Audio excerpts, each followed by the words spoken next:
नमस्कार, स्वागत है आप सभी का। आज हम देखेंगे दिल्ली सल्तनत से जुड़े हुए महत्वपूर्ण प्रश्न जो कि आने वाली परीक्षाओं में बहुत ही उपयोगी हैं। तो आइए देखते हैं पहला प्रश्न।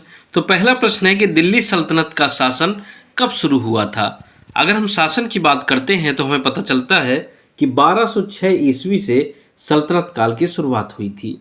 अगला प्रश्न देखेंगे और ये कब शुरुआत हुई, तो ये मोहम्मद गोरी की मृत्यु के बाद शुरुआत हुई थी, मोहम्मद गोरी की।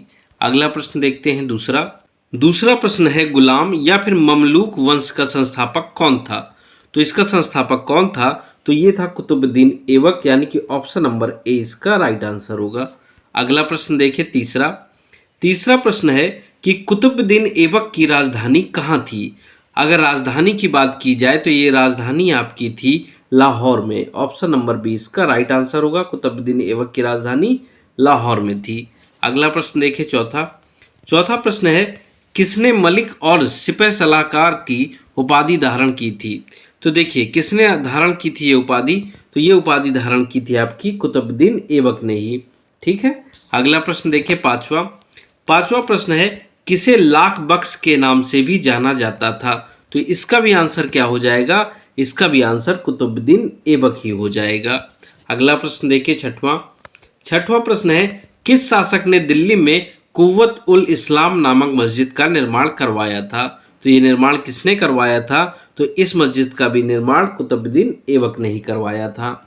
अगला प्रश्न देखिए सातवां प्रश्न है किसने अजमेर में 2.5 दिन का झोपड़ा मस्जिद बनवाया था। तो इसका आंसर क्या हो जाएगा, इसका आंसर हो जाएगा कुतुबुद्दीन ऐबक ही। अगला प्रश्न देखिए आठवां प्रश्न है कि गुलाम वंश का संस्थापक कुतुबुद्दीन ऐबक था, तो क्या था, तो ये क्या था, तो ये एक तुर्क था, यानी कि ऑप्शन नंबर ए इसका राइट आंसर होगा। अगला प्रश्न देखिए नौवां प्रश्न है कि 1210 ईस्वी में किस खेल को खेलते वक्त कुतुबुद्दीन ऐबक की मृत्यु हो गई थी। तो देखिए चौगान या फिर पोलो खेलते हुए इसकी मृत्यु हुई थी, यानी कि ऑप्शन नंबर 20 का राइट आंसर होगा। अगला प्रश्न देखते हैं 10वां प्रश्न है सबसे पहले किसने दिल्ली सल्तनत में सुल्तान की उपाधि धारण की थी। तो देखिए सुल्तान की उपाधि किसने धारण की थी, तो ये भी की थी किसने, इल्तुतमिश ने, ऑप्शन नंबर सी इसका राइट आंसर होगा। और इल्तुतमिश कुतुबुद्दीन ऐबक का गुलाम था। अगला प्रश्न देखते हैं 11वां प्रश्न है डॉक्टर ईश्वरी प्रसाद के अनुसार दिल्ली सल्तनत का वास्तविक संस्थापक कौन था। तो अगर वास्तविक संस्थापक की इनके अनुसार बात करें तो इसका आंसर हो जाएगा इल्तुतमिश, यानी कि ऑप्शन नंबर 20 का राइट आंसर होगा इल्तुतमिश। अगला प्रश्न देखते हैं 12वां प्रश्न है इल्तुतमिश ने अपनी राजधानी लाहौर से कहाँ स्थानांतरित कर दी थी। तो सभी को पता है कि लाहौर से इसने अपनी राजधानी दिल्ली स्थानांतरित कर दी थी, यानी कि ऑप्शन नंबर ए इसका राइट आंसर होगा। अगला प्रश्न देखते हैं 13वां प्रश्न है किसे गुलामों का गुलाम कहा जाता था। तो इसका राइट आंसर क्या होगा, इसका राइट आंसर हो जाएगा आपका इल्तुतमिश, ऑप्शन नंबर 20 का राइट आंसर होगा। अगला प्रश्न देखते हैं 14वां प्रश्न है किस शासक ने चालीसा दल तुर्कान ए चहलगानी की स्थापना की थी। तो ये किसने की थी स्थापना, तो इसकी स्थापना की थी आपकी ऑप्शन नंबर बी इल्तुतमिश ने। और ये क्या था, तो ये 40 लोग का एक दल था जो कि राज्य को संभालने का कार्य करते थे। अगला प्रश्न देखिए 15वां प्रश्न है कि 1221 में किसके शासनकाल में भारत पर चंगेज खां का आक्रमण हुआ था।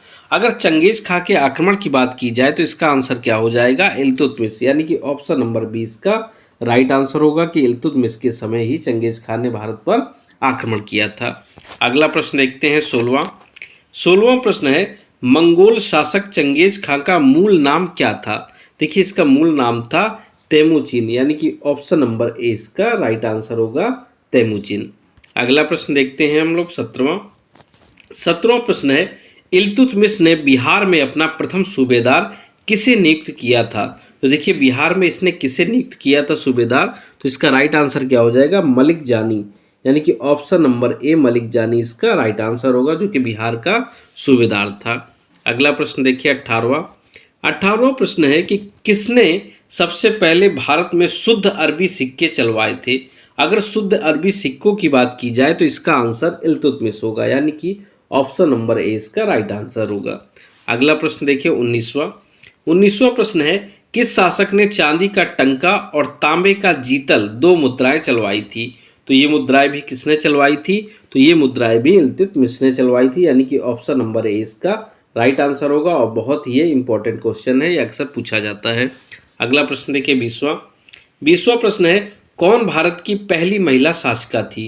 तो ये सभी को पता है कि पहली महिला शासिका कौन थी, तो ये थी रजिया सुल्तान या फिर रजिया बेगम, यानी कि ऑप्शन नंबर ए इसका राइट आंसर होगा।